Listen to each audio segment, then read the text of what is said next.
자, 그럼 동현 씨가 다녀온 백마고지 전투가 어떻게 시작됐고 또 어떻게 전개됐을까? 자, 그 치열했던 현장은 이렇게 시작됩니다. 1952년 10월 6일 오후 7시 15분. 시기가 너무 안 좋아요. 아무것도 안 물건. 빗술 때문에 초기도 너무 어렵습니다. 오후 7시 15분이면 10월이니까 이미 해는 떨어진 거죠. 네. 자, 그렇게 팽팽한 긴장감이 흐르는 백마고지. 그런데 이때 돌격! 백마고지 전투의 시작을 알리는 우렁찬 목소리가 들립니다. 저기다! 돌격 신호에 맞춰 중국군은 백마고지를 향해 맹렬하게 돌진하죠. 와, 근데 엄청 많아.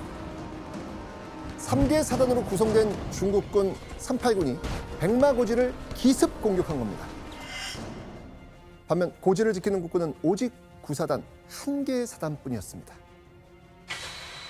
수적 우세를 무기로 중국군은 고지를 향해 맹렬하게 돌진하죠. 게다가 이 38군은요, 중국군 사이에서도 잘 싸우기로 소문난 부대였습니다. 중국군이 처음에 넘어왔을 때 이 389는 미군의 한개 사단을 괴멸시킬 정도의 전투력과 강하고 정말 잘 싸운 부대였다.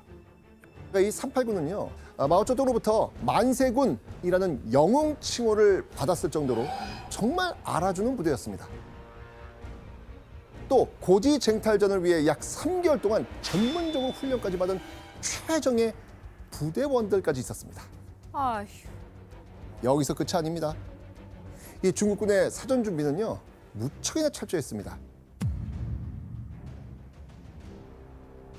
이 중국군은요, 대규모 공격에 나서기 전 먼저 교란 작전을 펼칩니다. 백마고지에서 북쪽으로 약 5km 지점 떨어진 이 중국군 수종이 수문을 폭파시킨 뒤 전투를 시작하거든요. 백마고지 그 후방을 감싸고 있던 역곡천을 범람시켜서 국군의 병력 증원과 보급을 차단하려고 했던 겁니다. 병참선. 네. 그렇죠. 결국 국군 구사단은 백마고지에 발이 묶인 신세가 되고 맙니다. 중국은 대부대입니다. 연대 병력 이상입니다. 무전 연결 아직이야? 완전히 포위됐습니다. 자, 그렇게 고립된 고지에서 시작된 불리한 싸움.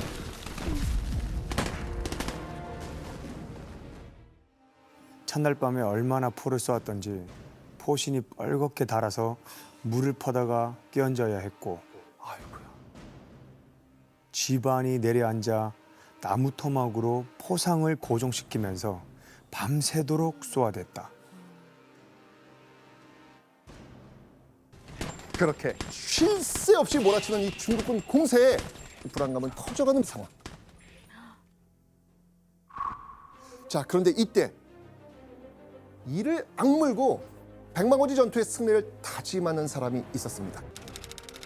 1952년 5월 구사단장이 되어 백마고지 전투를 이끌게 된 지휘관 김종호 사단장입니다. 김종호 장군 같은 경우는 6.25 전쟁 초반부터 엄청난 활약을 했던 장군입니다. 특히 6.25 전쟁 초반에 춘천 전투에서 여기를 성공적으로 방어를 하면서 북한군의 작전 계획 자체를 무력화시킨 인물이었고요. 너무 중요한 전투죠. 네.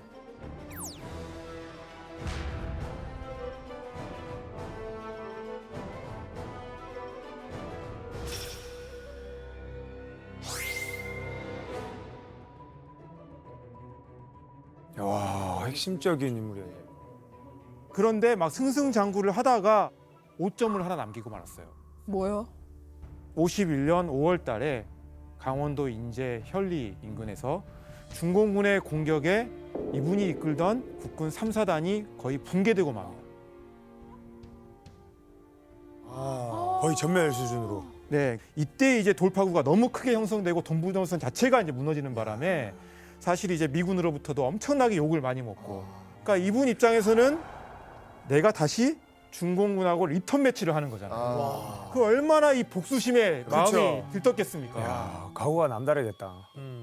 아니나 다를까 10월 6일 오후에 시작된 전투는요, 10월 7일까지 단 하루 동안 무려 4차례나 공방전을 주고받습니다. 그리고 다행히도 중국군과의 치열했던 첫 전투를 무사히 막아낼 수 있었습니다. 자, 동현 씨, 이때 중국군의 이 기습 공격을 막아낼 수 있었던 또 하나의 이유가 있죠. 예, 근데 사실 모든 이 전쟁이나 전투 저도 이제 겪기로 했지만 이 정보가 생명이에요. 그렇죠. 예, 상대 뭐 선수라든지 전략에 대해서 미리 알면 그게 정말 결정적이에요. 그래서 전쟁이 일어나기 3일 전인 10월 3일 이때 중국군 장교 한 명이 귀순을 했다고 하더라고요. 그래서 김종호 사단장이 귀순한 장교를 조사해서 미리 좀 대비를 했다고 합니다. 중공군 군단이 여기 꼬지 서북방에 공격 거점을 구성할 거라는 첩보가 있습니다. 정보를 빼낸 거네요. 뭐 빼냈다기보다는 이제 귀순을 해서 이제 정보를 받아들인 건데, 근데 여기서 중요한 거는 바로 행동으로 뭔가를 옮겼다는 겁니다. 네. 그래서 역곡천이 범람될 수도 있다라는 소식에 백마고지 안에 들어가 있었던 부대들한테는 10일치의 식량, 탄약 이런 것들을 다 준비를 시킵니다. 결정적인데요. 그리고 또 이제 중요한 게 요청을 하려면 통신이 중요하잖아요. 네. 근데 중국군의 포격 때문에 통신선이 망가지는 경우가 많았거든요. 통신선을 최대한 깊게 매설해라. 30cm. 그죠. 네. 그리고 화망을 체계적으로 구성합니다.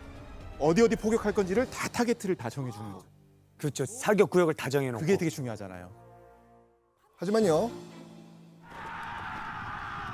중국군은 계속해서 공격을 퍼붓습니다.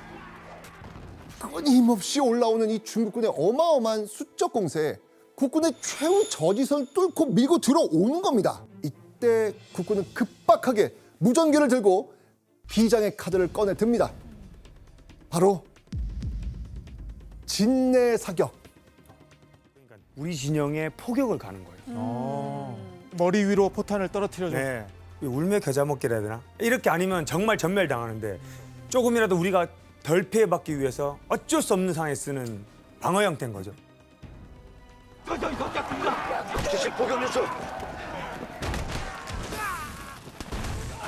그러니까 진내 사격은요, 아군의 희생도 각오해야만 하는 정말 위험한 전술이었습니다.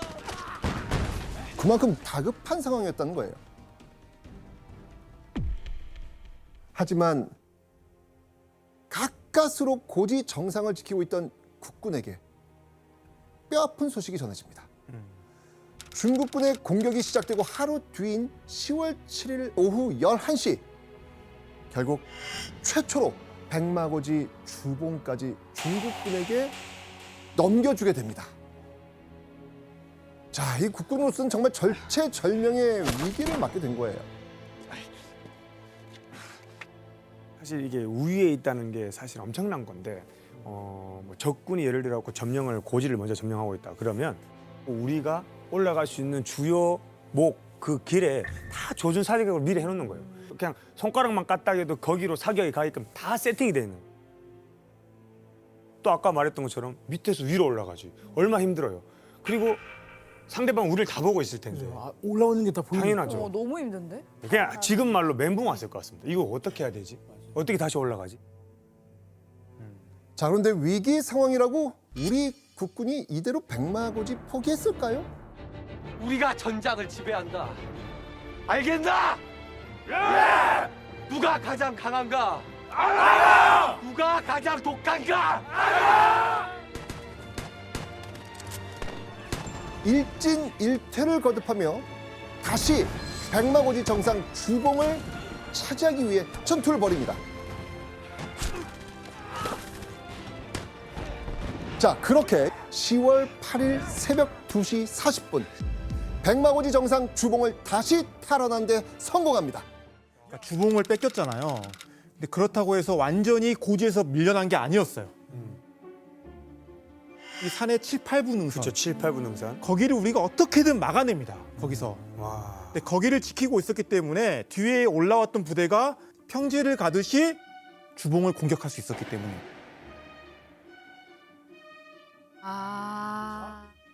게다가 김종호 사단장이 완전히 후방에만 있었던 게 아니라 아까 우리가 봤던 116고지까지 전방에 나가서 직접 어떻게 싸우는지를 계속 보면서 게다가 포탄이 떨어질 때도 있었어요. 근데 거기에 동요하지 않고 꿋꿋하게 버티면서 오히려 거기서 벌벌 떨고 있는 병사들을 위로하면서 걱정 말아라, 우리가 이길 것이다. 와.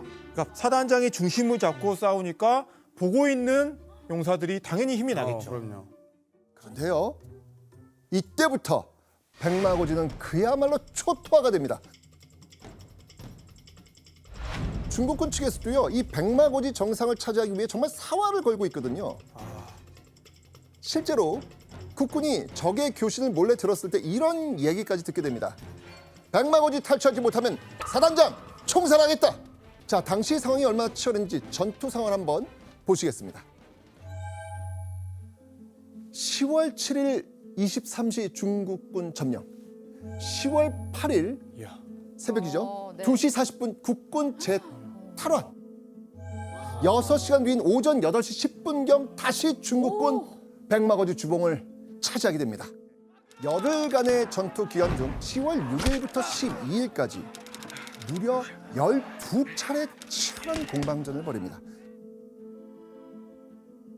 그리고 10월 12일 중국군의 기습 작전에 국군은 또다시 고지를 중국군에 빼앗기고 맙니다. 당시 국군은 고지 정상 도달을 약 50m 앞둔 상황이었거든요. 자, 이 적의 이 기관총을 제압하지 못해서 병사들이 연이어 쓰러져 가기 시작합니다. 자, 이때 정말 이 분노한 몇 명의 병사가 대담한 결정을 내리죠.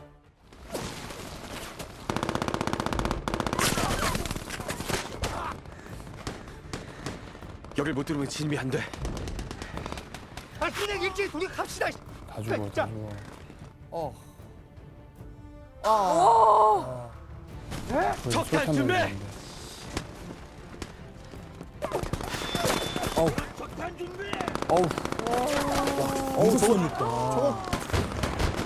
목숨 내건 거잖아요, 지금요.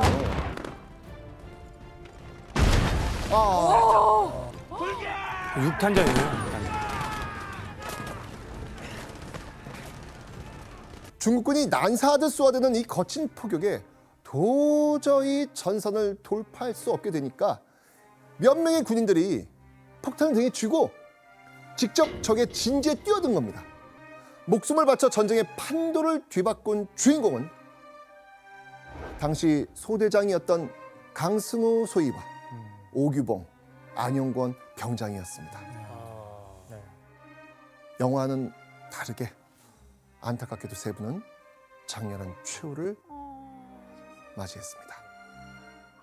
그런데 이때 그렇게 죽기 살기로 싸우고 있던 군인들의 사기를 한껏 고취시킬 만한 소식이 전해집니다. 사진 한번 보시죠. 백마고지 전투가 한창이던 1952년 10월 13일 이승만 대통령과 제임스 벤 플릿 장군이 직접 백마고지를 방문해 병사들을 독려하는 겁니다. 현장을 방문한 이승만 대통령은요, 자네들이 용감하게 승리해주고 국위를 선양하고 있기 때문에 내가 용기를 얻어 국정을 보살피고 있다. 한 나라의 대통령이 이 위험한 전투 현장을 직접 찾아 병사들을 격려할 만큼 이 백마고지 전투가 온 국민의 공통 관심사가 된 겁니다. 이 미군 사령관 제임스 벤 플릿 장군도요, 한국군 구사단이 이렇게 잘 싸울 줄은 몰랐다. 그렇죠. 네. 라고 하면서 백마고지에서의 선전을 응원했죠. 실제로 6.25 전쟁에서 국군이 단독으로 수행한 전투 중에 국내 및 해외 언론의 관심을 굉장히 많이 받았던 전투로 이 백마고지 전투가 아주 유명합니다. 맞습니다.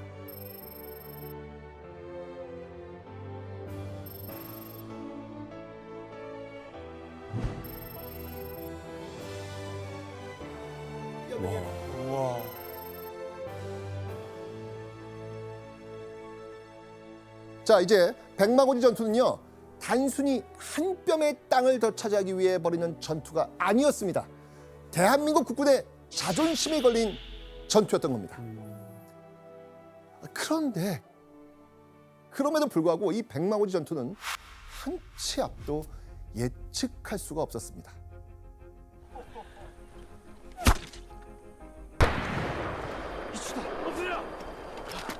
유독 백마고지에서는 매 순간 긴장을 놓을 수 없는 상황이 이어졌기 때문입니다. 실제로 전투가 이어진 열흘 동안 백마고지에는 무려 28만 발가량의 포탄이 떨어집니다. 교수님, 지금 백마고지에서만 28만의 포탄이 쏟아졌다는 건데 이게 얼마나 많은 거예요? 포탄을 쭉 일렬로 세우면은 서울에서 부산을 왕복할 수 있는 정도의 양이었습니다. 그러니까 실제로 전투하고 있는 동안은 계속 포탄이 비 오듯이 쏟아졌다고 보면 되고요.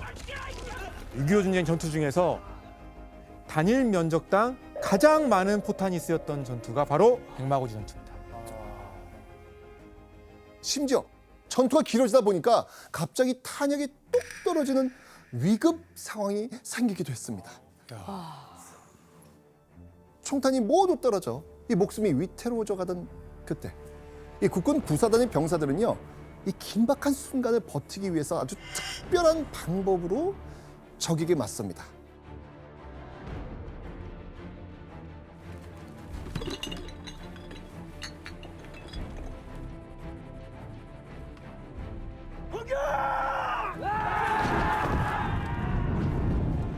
이 먹던 음료수병을 화염병으로 바꾼 거예요. 백마고지 일대에서 유해 발굴 도중 발견된 음료수 화염병 모습입니다. 야, 그런데 얼마 뒤 백마고지 주봉에서는요, 모두의 이목을 집중시킬 만한 아주 또렷한 명장면 하나가 펼쳐집니다.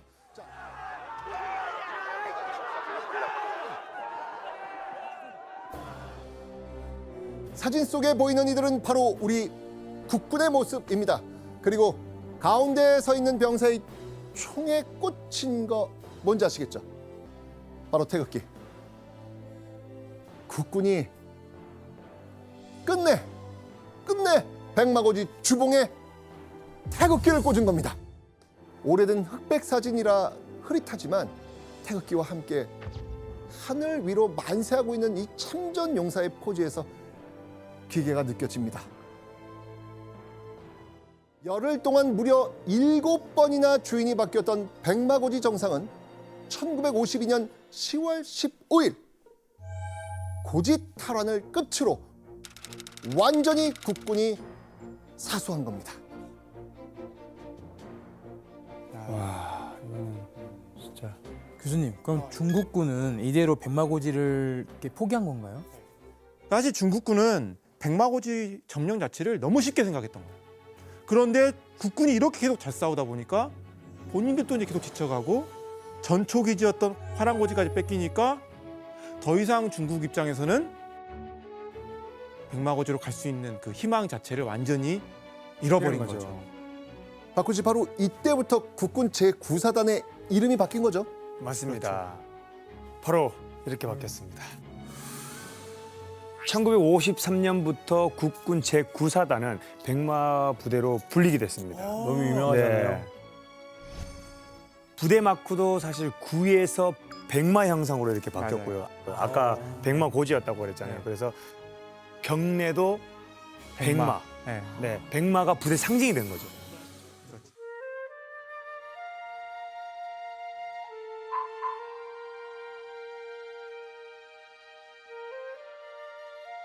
여기는 어디인가요?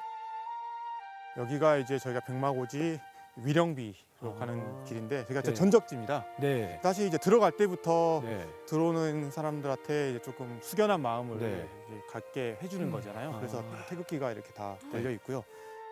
좌우로 보면은 이제 자작나무가 네. 다 심어져 있는데 네. 자작나무 색깔이 좀 다르지 않습니까? 하얀색이에요. 그렇습니다. 여기 백마고지에 그 하얀 거를 이제 상징을 하는 나무들을 심어놨고요. 왼쪽에는 6.25를 상징하는 625그루를 처음에 심었다. 아, 진짜요? 네네. 그리고 이 오른쪽에는 1012그루를 처음에 심었는데 네. 이유가 있습니다. 왜요? 그게 이제 백마고지 전투의 전투 기간인 10일, 10일이고 그다음에 12는 공방전. 12번을 때리고 맞고 때리고 맞고 하는 그 공방전 12번. 네, 맞습니다. 여기는 어디예요? 저희가 지금 보고 있는 게 백마고지 위령비입니다. 네. 네. 무려 844분의 네. 희생자, 전사자를 냈습니다. 네, 신원이 확인된이잖아요. 확인된. 사상자가 약 한 3,400에서 3,500 정도로 보고 있는데요. 성함을 찾지 못한 분도 훨씬 많다는 게 더 네, 안타까운 거잖아요. 맞습니다. 무명 용사들이 정말 많았던 거고요.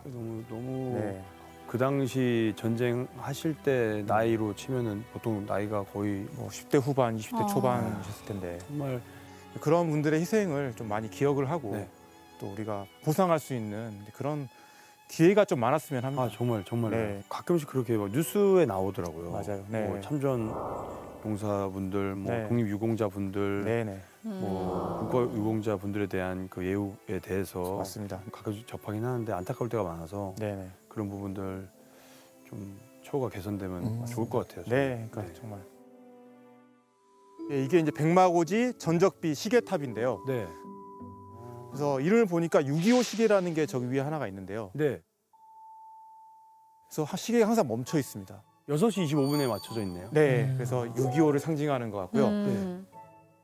네. 아, 여기 보니까 또 시계가 있어요. 네, 저기도 하나 더 있습니다. 여기는 네, 승전 시계라고 해서요. 네, 네, 네, 10시 15분 정도에 있어요. 맞습니다.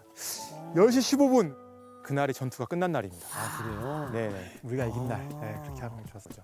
네, 여기 반대쪽에도 시계가 있는 것 같은데. 반대쪽에도 있습니다. 여기는 여기는 네. 9시 5분이에요. 5분입니다. 9시 5분. 백마고대 9, 5를 상징하는 거. 9는 9사단 백마부대. 아. 5는 5사단 열세부대.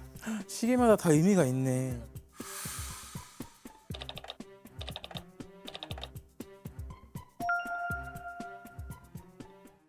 백마고지 전투는 지금까지 이제 국군이 가장 두려워했던 상대인, 게다가 3배나 많은 중국군으로부터 우리가 승리를 거뒀잖아요.